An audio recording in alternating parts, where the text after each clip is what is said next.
자유한국당 전희경 대변인의 뭐 간담회 선언해야 할 사람은 문재인 대통령이다. 뭐 이런 취지의 논평을 냈는데요. 정말 그는 후한무치입니다.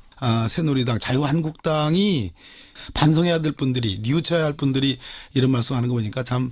자, 오늘 그 선고 내용, 이것의 의미, 앞으로 전망까지 지난 탄핵 때 국회 탄핵소추위원으로 활동하셨죠. 판사 출신이십니다. 더불어민주당 박범계 의원 오늘 스튜디오에 초대했습니다. 어서 오십시오. 네, 반갑습니다. 네. 24년 180억 네. 예상했던 바죠? 저는 25년을 찍었었는데요. 네. 1년이 작네요. 제가 25년이라고 예고했기 때문에 24년으로 간 건가 하는 생각도 들고 예. 비슷비슷합니다. 예. 최순실 씨가 20년을 선고받았죠. 예. 25년 구형에 20년형을 선고받았고요. 이번엔 30년 구형에 24년 네. 선고받았습니다. 재판부가 같은 재판부죠? 예. 김세윤 서울중앙지법 형사 22부 재판부 같은 재판부입니다. 그러니까 재판부도 같기 때문에 또 최순실과 박 전 대통령은 공범 관계이기 때문에 네. 사실은 최순실 씨 선고 때 이미 이 결과는 예측된 거 아닙니까? 예, 맞습니다. 그죠? 예, 거의 혹시라도 예측됐습니다. 재판부가 다르면 좀 모르겠습니다만 예, 예. 그렇죠? 예, 맞습니다. 네. 오늘 박 전 대통령은 예상대로 법정에 출석하지 않았습니다. 예, 그렇습니다. 그건 어떻게 보세요? 이제 최순실에 대한 선고 그 이전에 박근혜 전 대통령이 국정농단의 부역자들에 대한 선고들이 속속 있었지 않습니까? 예, 예. 김기춘 전 비서실장을 포함해서 조윤선 전 수석 그리고 이 재판부 김세윤 재판부에 의해서 최순실에 대한 선고 이런 거를 쭉 보면서 박근혜 전 대통령이 자기 재판도 결국은 거의 다 유죄가 되겠구나. 그렇죠. 그리고 매우 중한형이 선고되겠구나 하는 그 예측을 하는 순간부터 네. 박근혜 전 대통령의 특이점은 자신들의 자신의 어떤 사선 변호사까지도 다 해임해버리고 예. 국선 변호의 도움도 거절하고 급기야는 이제 법정에 출석하지 않는 선고에 출석하지 않는 말 그대로 국정농단에 덧붙여서 일종의 사법농단까지 대한민국의 법치주의를 최종적으로 선언하는 법원의 심판조차도 거부하는 그러한 형태로 지금 이루어져 왔죠. 예. 법정엔 출석하지 않으면서 생중계에 대해서는 강하게 반발했어요. 네, 그렇습니다. 예. 과거 변호인이었던 지금 이제 민사 사건은 여전히 변호인을 맡고 있는 분이 가처분 신청을 내고 박 전 대통령도 직접 가처분 신청을 내기도 하고 말이죠. 그렇습니다. 그러니까 법정에는 안 나오는데 생중계는 이렇게 강하게 반발하는 건 또 뭘까요? 예, 역시 박근혜 전 대통령은 과거의 평가 중에 이런 평가가 있었습니다. 뭐 아주 굉장한 논리나 해박한 지식이나 아주 그냥 말을 아주 잘하는 그러한 것이 아닌 정치적 감각만은 참 빼어나다 하는 예, 그런 예. 평가들이 있었지 않습니까? 예, 예. 그래서 한마디 한마디가 굉장히 대서특필됐었고요. 그런 힘으로 대통령까지 됐는데 역시 이 재판에 대해서 전혀 뉘우치고 있지 않다라는 일단 첫 감을 받을 수 있겠고요. 두 번째는 정치인으로서의 어떤 동물적인 본능에 입각해서 이번 재판을 판단하고 있다. 결국은 사법적 심판에 대해서 뉘우쳐야 되는데 자기가 뉘우쳐가지고서는 헤어날 수가 없다. 예. 용서받을 수가 없다. 왜냐하면 너무나 큰 죄를 졌기 때문에. 예. 그래서 결국은 사면이나 혹은 어떤 정치적 권력의 변화를 도모하는 정치적 어떤 복귀 이라는 어떤 동물적 감각에 의해서 전 국민의 생중계되는 것만은 본인으로서는 참을 수 없는 일이다 이렇게 판단한 것으로 좀 보여집니다. 우리 박범계 의원께서 이런 말을 하셨더라고요. 선고 형량은 박 전 대통령에게 의미 없을 것이고 효과도 네. 있지 않을 거다. 네, 오히려 그렇습니다. 전 국민의 생중계되는 현장이 그에겐 충격일 것이다. 네. 그게 바로 그 대목입니다. 그렇습니다. 예, 저는 그렇게 봅니다. 자기의 범죄 사실이 재판부에 의해서 하나 다 거론되는 것. 예. 생중계돼서 100분 국민들한테 이상에 걸쳐서 오늘 정말 물 한 모금 마시지 않고 김세윤 부장판사가 예. 정말 빠른 아주 속독으로 예. 오늘 선고를 하면서 그 장면이 아마 못 견뎌만 했을 것이 그리고 그게 국민들 앞에 다 방송됐다는 얘기는 본인의 어떤 추후의 정치적 변화에 그렇습니다. 상당히 악영향을 미칠 거다. 그렇게 봐야 되겠죠. 그걸 우려했다. 예. 재판부가 생중계 결정한 건 어떻게 평가하세요?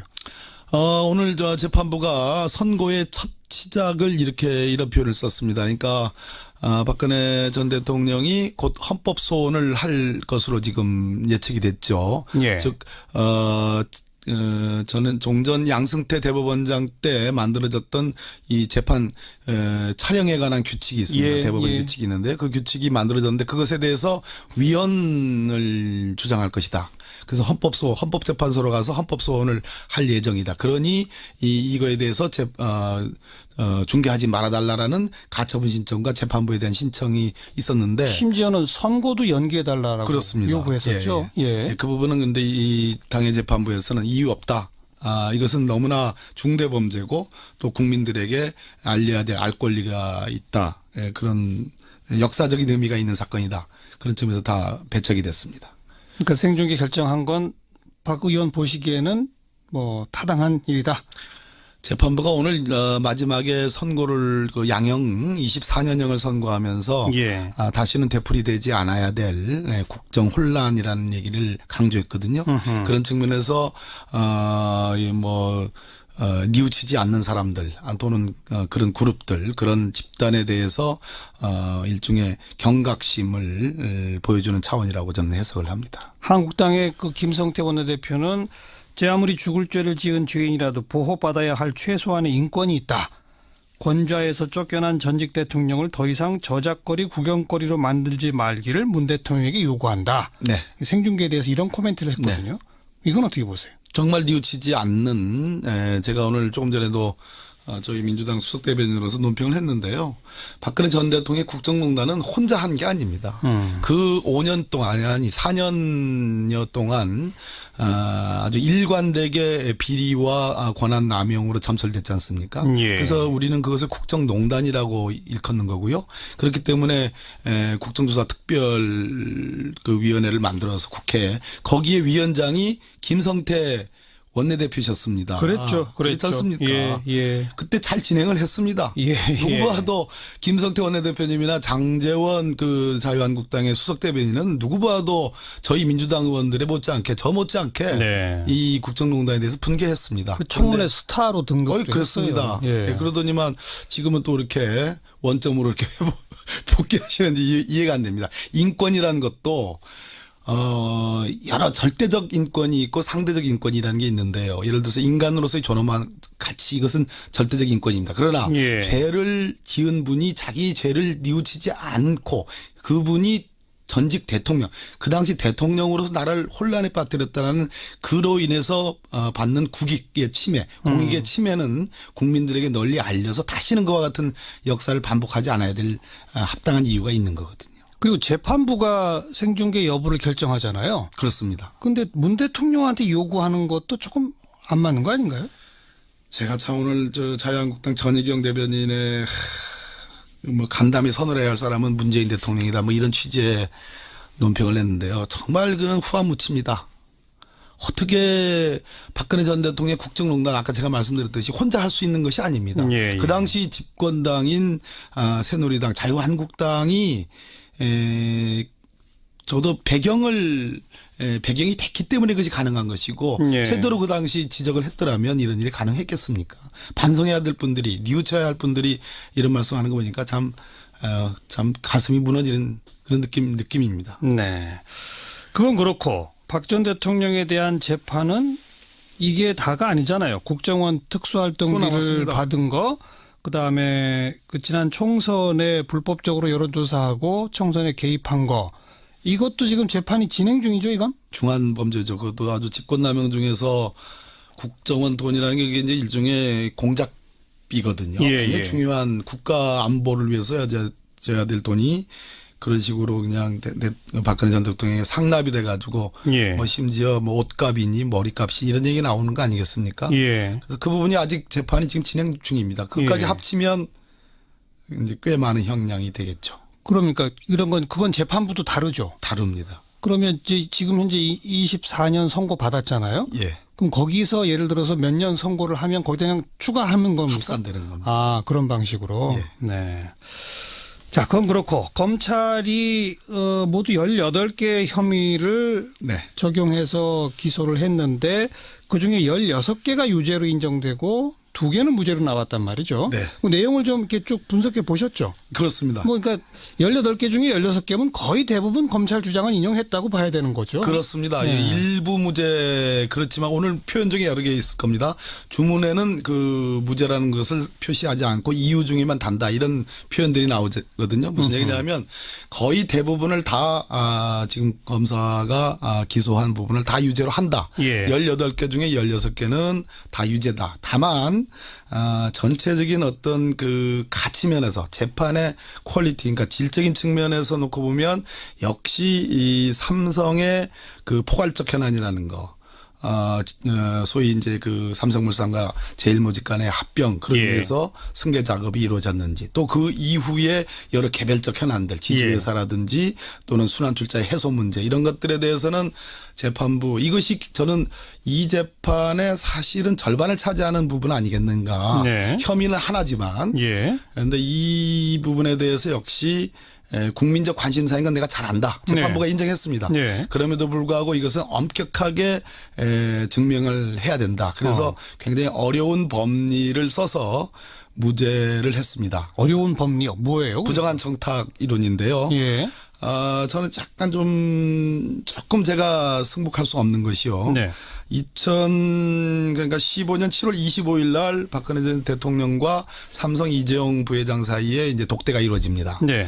그 독대와 관련해서 지금 공수사실 중에 소위 최순실의 딸인 정유라한테 승마 지원한 것은 부정한 청탁이 필요 없는 범죄다. 단순 뇌물이다. 네. 그래가지고 이 부분에 대해서는 77억을 유죄로 인정했어요. 예, 뇌물, 단순 뇌물로. 그러니까 이 부분에 대해서는 삼성의 그러한 포괄적 현안이나 구체적 현안을 판단할 필요가 없게 됐어요. 부정한 청탁을 필요로 하지 않기 때문에.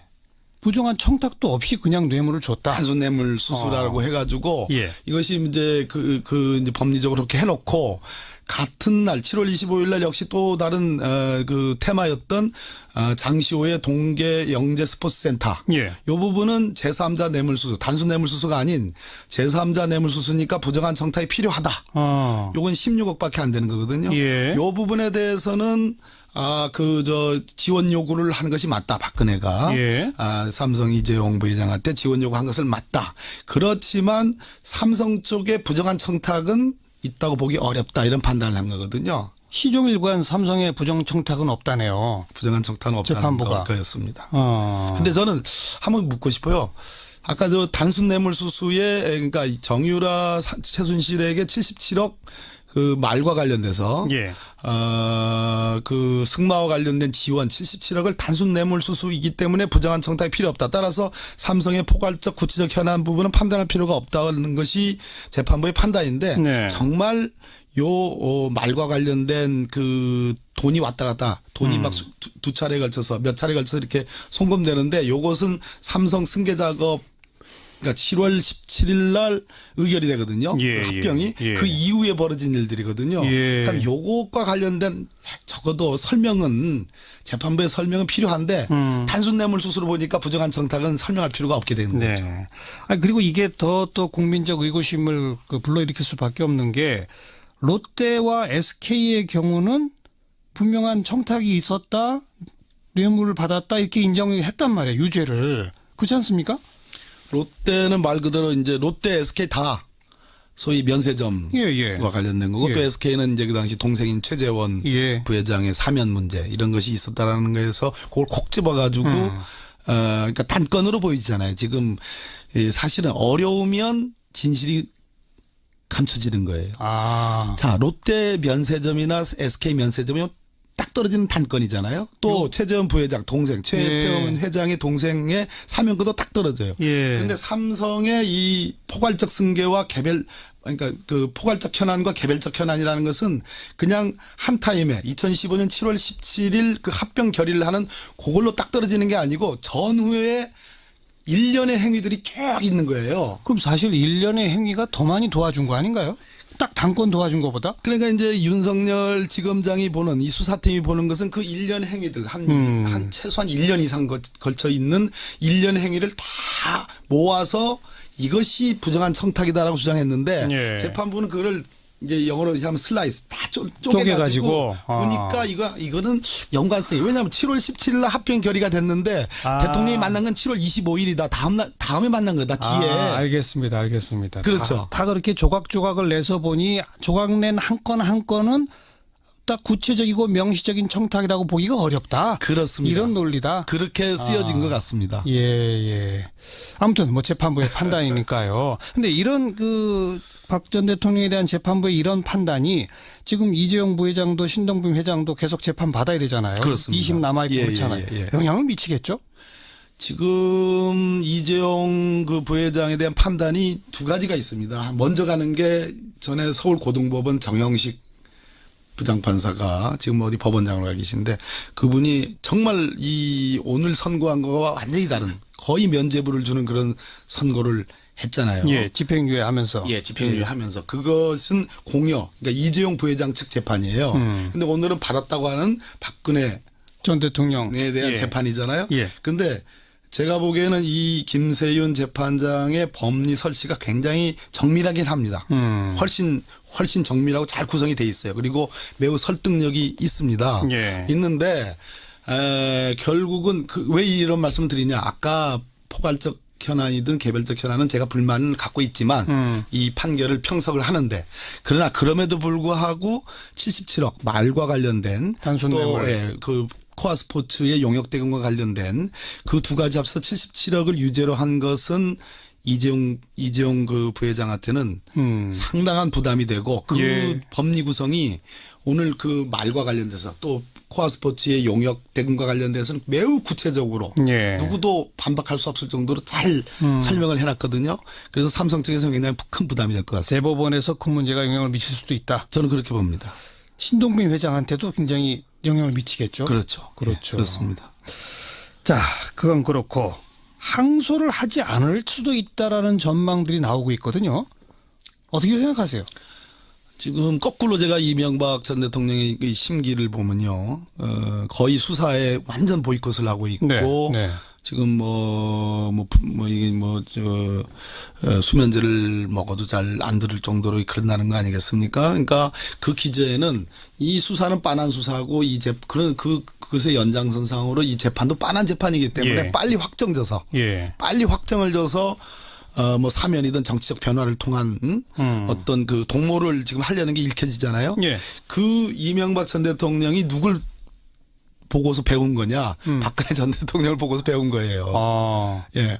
누가 봐도 이거는 법정에 안 나가고 이런 모습을 그렇지 보면서. 않습니까? 예. 말 그대로 아까 제가 사법농단이라는 말씀드렸는데 결국은 법원도 지금 보이콧하고 못 믿겠다라는 그런 투쟁을 하는 거 아니겠습니까? 예. 그런 측면에서 심지어 자기 사선 변호사들도 다 해임을 하고 국선 변호 도움 안 받겠다. 만나지도 않았다는 거죠. 예, 만나지도 않았고 예. 오늘 안 나왔다. 예. 재판정이 나오지도 않았다. 그렇다면은 지금 정광영 선생님 말씀하신 것처럼 항소를 포기하는 그런 드라마틱한 뭔가를 그것도 하나의 염두에 둘는지도 모르겠습니다. 그냥 빨리 확정 짓기 위해서. 그럴 수도 있죠. 검찰은 항소하겠죠? 지금 아주 그 작은 부분의 유죄가 나오는데 아까 그 삼성의 포괄적 현안, 개별적 현안을 지금 기소한 검사 측에서 어떻게 보느냐에 따라 달려 있는 문제인데요. 네. 그래도 항소를 할 수밖에 없을 겁니다. 검찰 입장에서는. 박 전 대통령 피고인 측이 항소하는지 안 하는지를 보고 결정할 수도 있습니까? 검찰이? 항소 기간은 똑같이 진행되거든요. 그래서 마지막 접선이 예. 접수 시간까지 눈치를 볼는지는 모르겠습니다. 네. 얘기 좀 아까 언급하신 김에 이명박 전 대통령 검찰 수사에도 일절 응하지 않고 있는데 아마 검찰은 이제 그냥 기소를 하겠죠. 그렇습니다. 역시 법정에 안 나오겠죠? 이명박 전 대통령도? 대통령은 박근혜 전 대통령이 후임이긴 하지만 재판은 수사는 먼저 받았으니까 네. 그 트랙을 그대로 따라가지 않을까 하는 생각이 듭니다. 그러면 이명박 전 대통령 재판도 역시 피고인 없이 그냥 진행이 되고. 저는 많은 분들이 이명박 전 대통령은 제대로 따져보면 가면서 할 것이다 이렇게 예측을 하기도 했는데요. 저는 의외로 이명박 전 대통령은 의외로 쉽게 무너지거나 그 부분이 왜 그러냐면 부인인 김인욱 여사의 혐의 또 형들에 대한 혐의 또 이상득 씨를 포함해서요. 또 아들 특히 이시영에 대한 이런 혐의들 그런 것들이 있기 때문에 차라리 다 체념을 하고 그럴 가능성도 없잖아 있다고 봅니다. 그렇게 되면 박 전 대통령 재판은 법정 출석 거부하기 전까지는 그래도 꽤 치열하게 진행이 됐었잖아요. 그래서 시간도 꽤 걸리고. 그럼 상대적으로 이명박 전 대통령은 처음부터 법정 출석 거부하고 그러면은 아주 속전속결로 빨리 진행될 수도 있겠네요. 그래도 결국 문제는 이제 궐석 재판이 진행되는데 그래도 빨리 속전속결이 될 수가 없습니다. 왜냐하면 검사가 제시하는 그 증거들에 대해서 물론 뭐 변호사들이 전혀 대응을 하지 않으면 평소보다 빠르긴 하겠지만 증거 능력을 갖추긴 갖춰야 됩니다. 그러니까 변호인들이 어떻게 대응하느냐는 그렇습니다. 거기까지는 아직 좀 더 지켜볼 대목이 지켜봐야 있다. 될 것 같습니다. 네. 참 아무튼 역사적으로 불행한 일이죠. 예, 맞습니다. 예. 불행한 이런 하루가 다시 또 안 왔으면 좋겠습니다. 네, 맞습니다. 더불어민주당 박범계 의원과 함께했습니다. 자유한국당 전희경 대변인의 뭐 간담회 선언해야 할 사람은 문재인 대통령이다. 뭐 이런 취지의 논평을 냈는데요. 정말 그는 후한무치입니다. 새누리당, 자유한국당이 반성해야 될 분들이 뉘우쳐야 할 분들이 이런 말씀하는 거 보니까 참. 자, 오늘 그 선고 내용 이것의 의미 앞으로 전망까지 지난 탄핵 때 국회 탄핵소추위원으로 활동하셨죠. 판사 출신이십니다. 더불어민주당 박범계 의원 오늘 스튜디오에 초대했습니다. 어서 오십시오. 네, 반갑습니다. 네. 24년 180억 네. 예상했던 바죠? 저는 25년을 찍었었는데요. 네.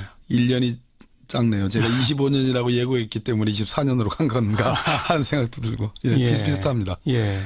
최순실 씨가 20년을 선고받았죠. 예. 25년 구형에 20년형을 선고받았고요. 이번엔 30년 구형에 24년 네. 선고받았습니다. 재판부가 같은 재판부죠? 예. 김세윤 서울중앙지법 형사 22부 재판부 같은 재판부입니다. 그러니까 재판부도 같기 때문에 또 최순실과 박 전 대통령은 공범 관계이기 때문에 네.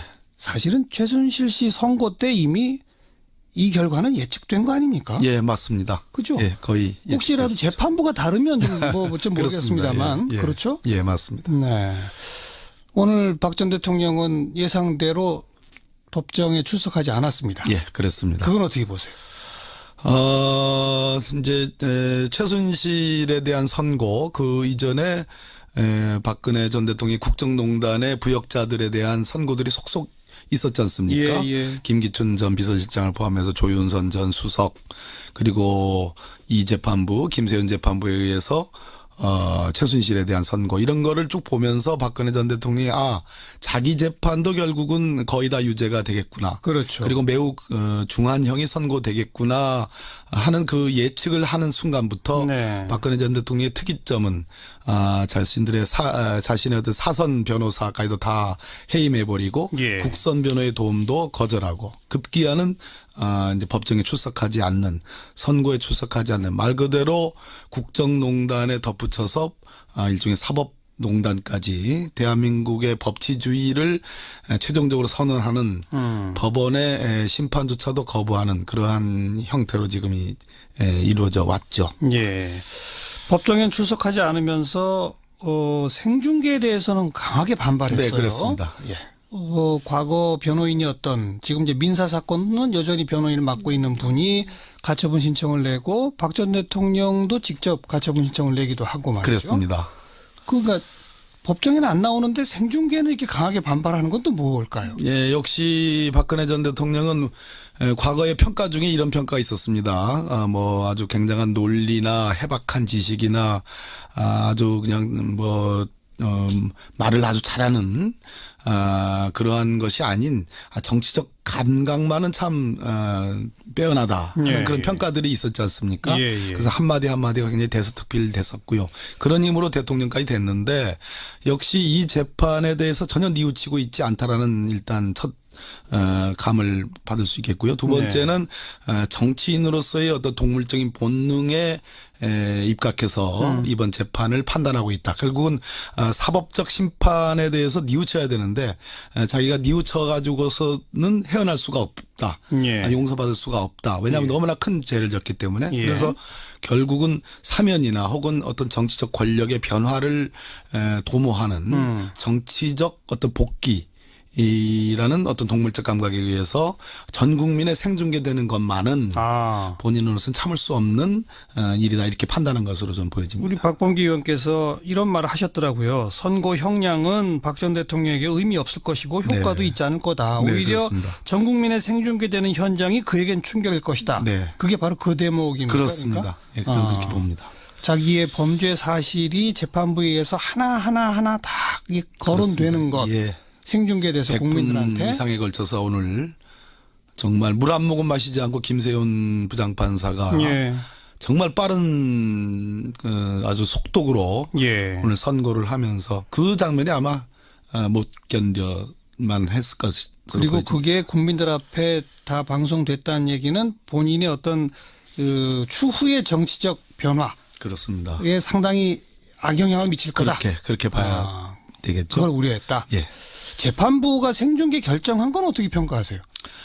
오늘 재판부가 선고의 첫 시작을 이런 표현을 썼습니다. 그러니까 박근혜 전 대통령이 곧 헌법 소원을 할 것으로 지금 예측이 됐죠. 예. 즉 저는 종전 양승태 대법원장 때 만들어졌던 이 재판 촬영에 관한 규칙이 있습니다. 대법원 규칙이 있는데 그 규칙이 만들어졌는데 그것에 대해서 위헌을 주장할 것이다. 그래서 헌법재판소로 가서 헌법소원을 할 예정이다. 그러니 이거에 대해서 중계하지 말아달라라는 가처분 신청과 재판부에 대한 신청이 있었는데 심지어는 선고도 연기해달라고 그렇습니다. 요구했었죠. 예. 그 부분은 근데 이 당의 재판부에서는 이유 없다. 이것은 너무나 중대 범죄고 또 국민들에게 알려야 될 알 권리가 있다. 그런 역사적인 의미가 있는 사건이다. 그런 점에서 다 배척이 됐습니다. 그러니까 생중계 결정한 건 박 의원 보시기에는 뭐 타당한 일이다. 재판부가 오늘 마지막에 선고를 양형 24년형을 선고하면서 다시는 되풀이되지 않아야 될 국정 혼란이라는 얘기를 강조했거든요. 그런 측면에서 뉘우치지 않는 사람들 또는 그런 그룹들 그런 집단에 대해서 일종의 경각심을 보여주는 차원이라고 저는 해석을 합니다. 한국당의 그 김성태 원내대표는 제 아무리 죽을 죄를 지은 죄인이라도 보호받아야 할 최소한의 인권이 있다. 권좌에서 쫓겨난 전직 대통령을 더 이상 저작거리 구경거리로 만들지 말기를 문 대통령에게 요구한다. 네. 생중계에 대해서 이런 코멘트를 했거든요. 네. 이건 어떻게 보세요? 정말 뉘우치지 않는 제가 오늘 조금 전에도 저희 민주당 수석대변인으로서 논평을 했는데요. 박근혜 전 대통령의 국정농단은 혼자 한 게 아닙니다. 그 5년 동안 아니 4년여 동안 아주 일관되게 비리와 권한 남용으로 점철됐지 않습니까? 그래서 우리는 그것을 국정농단이라고 일컫는 거고요. 그렇기 때문에 국정조사 특별 그 위원회를 만들어서 국회에 거기에 위원장이 김성태 원내대표셨습니다. 그랬죠. 그렇지 않습니까? 예. 그때 잘 진행을 했습니다. 누구 봐도 김성태 원내대표님이나 장제원 그 자유한국당의 수석대변인은 누구 봐도 저희 민주당 의원들의 못지않게 이 국정농단에 대해서 분개했습니다. 그 청문회 스타로 등극했어요. 그렇습니다. 그러더니만 지금은 또 이렇게 원점으로 이렇게 복귀하시는지 이해가 안 됩니다. 인권이라는 것도 여러 절대적 인권이 있고 상대적 인권이라는 게 있는데요. 예를 들어서 인간으로서의 존엄한 가치 이것은 절대적 인권입니다. 그러나 죄를 지은 분이 자기 죄를 뉘우치지 않고 그분이 전직 대통령 그 당시 대통령으로서 나라를 혼란에 빠뜨렸다는 그로 인해서 받는 국익의 침해 공익의 침해는 국민들에게 널리 알려서 다시는 그와 같은 역사를 반복하지 않아야 될 합당한 이유가 있는 거거든요. 그리고 재판부가 생중계 여부를 결정하잖아요. 그렇습니다. 그런데 문 대통령한테 요구하는 것도 조금 안 맞는 거 아닌가요?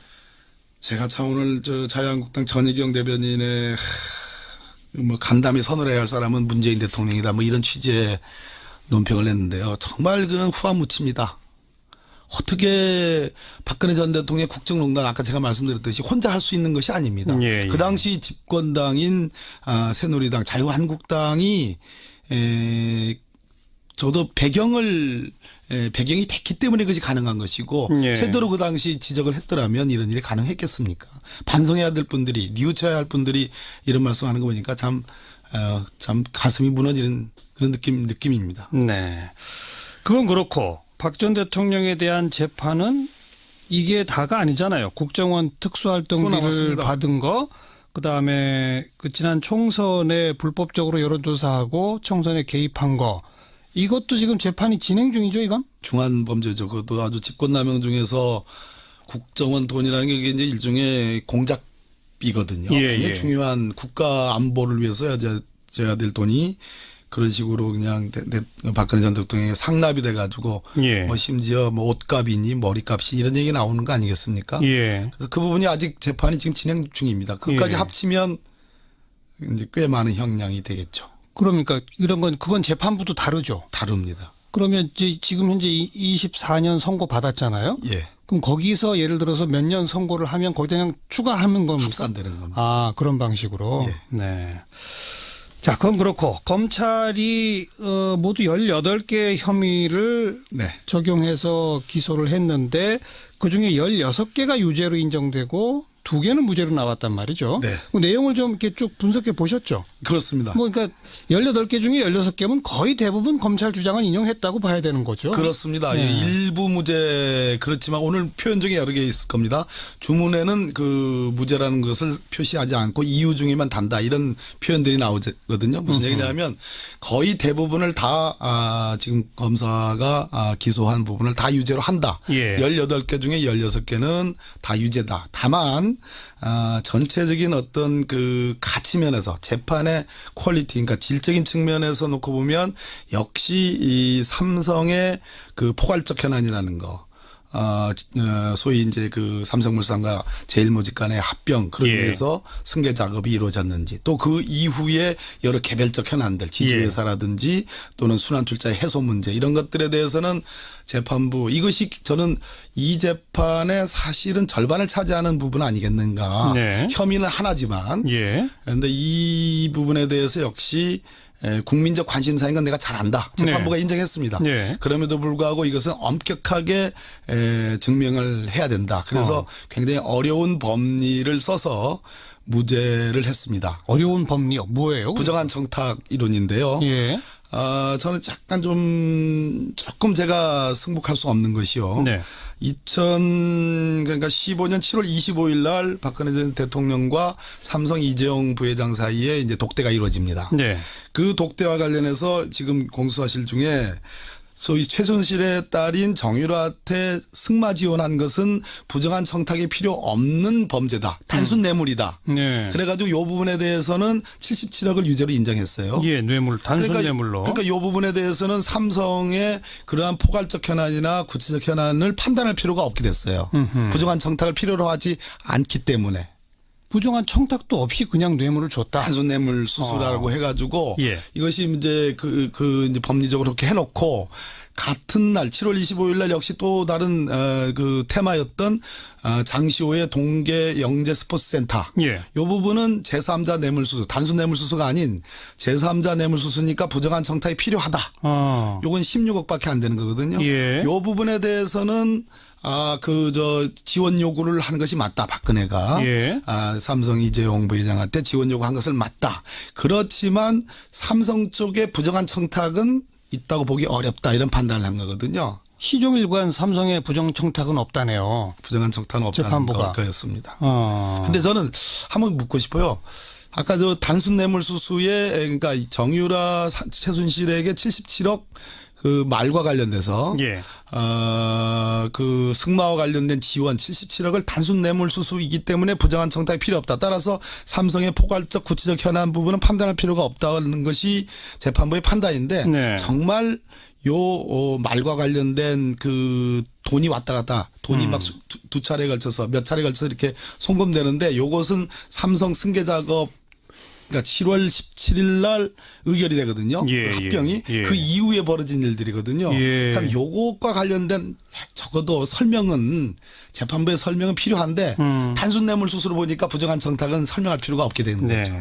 아니, 그리고 이게 더 또 국민적 의구심을 불러일으킬 수밖에 없는 게 롯데와 SK의 경우는 분명한 청탁이 있었다, 뇌물을 받았다 이렇게 인정을 했단 말이에요. 유죄를. 그렇지 않습니까?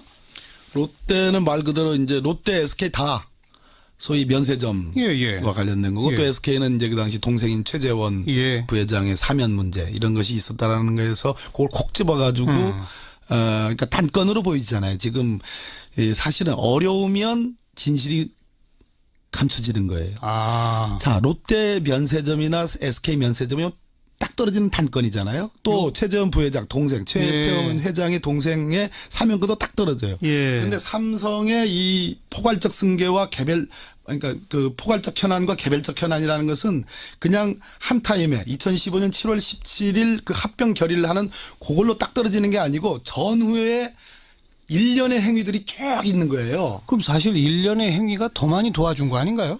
딱 단건 도와준 것보다? 그러니까 이제 윤석열 지검장이 보는 이 수사팀이 보는 것은 그 일련 행위들 한 최소한 1년 이상 걸쳐 있는 일련 행위를 다 모아서 이것이 부정한 청탁이다라고 주장했는데 예. 재판부는 그거를 이제 영어로 하면 슬라이스 다 쪼개가지고 쪼개가지고. 보니까 이거는 연관성이 왜냐하면 7월 17일 날 합병 결의가 됐는데 대통령이 만난 건 7월 25일이다.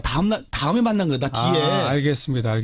그렇죠. 다 그렇게 조각조각을 내서 보니 조각 낸 한 건 한 건은 딱 구체적이고 명시적인 청탁이라고 보기가 어렵다. 그렇습니다. 이런 논리다. 그렇게 쓰여진 것 같습니다. 예. 아무튼 뭐 재판부의 판단이니까요. 근데 이런 박 전 대통령에 대한 재판부의 이런 판단이 지금 이재용 부회장도 신동빈 회장도 계속 재판 받아야 되잖아요. 그렇습니다. 2심 남아있고 예, 그렇잖아요. 예. 영향을 미치겠죠? 지금 이재용 그 부회장에 대한 판단이 두 가지가 있습니다. 먼저 가는 게 전에 서울고등법원 정영식 부장판사가 지금 어디 법원장으로 가 계신데 그분이 정말 이 오늘 선고한 거와 완전히 다른 거의 면죄부를 주는 그런 선고를 했잖아요. 예, 집행유예 하면서. 예, 집행유예 하면서. 그것은 공여, 그러니까 이재용 부회장 측 재판이에요. 근데 오늘은 받았다고 하는 박근혜 전 대통령에 대한 재판이잖아요. 예. 근데 제가 보기에는 이 김세윤 재판장의 법리 설치가 굉장히 정밀하긴 합니다. 훨씬 정밀하고 잘 구성이 돼 있어요. 그리고 매우 설득력이 있습니다. 예. 있는데 결국은 왜 이런 말씀을 드리냐. 아까 포괄적 현안이든 개별적 현안은 제가 불만을 갖고 있지만 이 판결을 평석을 하는데 그러나 그럼에도 불구하고 77억 말과 관련된 단순 또 뇌물. 그 코아 스포츠의 용역 대금과 관련된 그 두 가지 합쳐서 77억을 유죄로 한 것은 이재용 그 부회장한테는 상당한 부담이 되고 그 예. 법리 구성이 오늘 그 말과 관련돼서 또 코아 스포츠의 용역 대금과 관련돼서는 매우 구체적으로 예. 누구도 반박할 수 없을 정도로 잘 설명을 해놨거든요. 그래서 삼성 측에서는 굉장히 큰 부담이 될 것 같습니다. 대법원에서 그 문제가 영향을 미칠 수도 있다. 저는 그렇게 봅니다. 신동빈 회장한테도 굉장히 영향을 미치겠죠. 그렇죠. 그렇죠. 예, 그렇습니다. 자, 그건 그렇고 항소를 하지 않을 수도 있다라는 전망들이 나오고 있거든요. 어떻게 생각하세요? 지금 거꾸로 제가 이명박 전 대통령의 그 심기를 보면요, 거의 수사에 완전 보이콧을 하고 있고, 네. 지금 수면제를 먹어도 잘 안 들을 정도로 그런다는 거 아니겠습니까? 그러니까 그 기저에는 이 수사는 빤한 수사고 그것의 연장선상으로 이 재판도 빤한 재판이기 때문에 예. 빨리 확정져서 빨리 확정을 줘서 사면이든 정치적 변화를 통한 어떤 그 동모를 지금 하려는 게 읽혀지잖아요. 예. 그 이명박 전 대통령이 누굴 보고서 배운 거냐? 박근혜 전 대통령을 보고서 배운 거예요. 예. 누가 봐도 이거는 법정에 안 나가고 이런 모습을 그렇지 보면서. 않습니까? 예. 말 그대로 아까 제가 사법농단이라는 말씀드렸는데 결국은 법원도 지금 보이콧하고 못 믿겠다라는 그런 투쟁을 하는 거 아니겠습니까? 예. 그런 측면에서 심지어 자기 사선 변호사들도 다 해임을 하고 국선 변호 도움 안 받겠다. 만나지도 않았다는 거죠. 예, 만나지도 않았고 예. 오늘 안 나왔다. 예. 재판정이 나오지도 않았다. 그렇다면은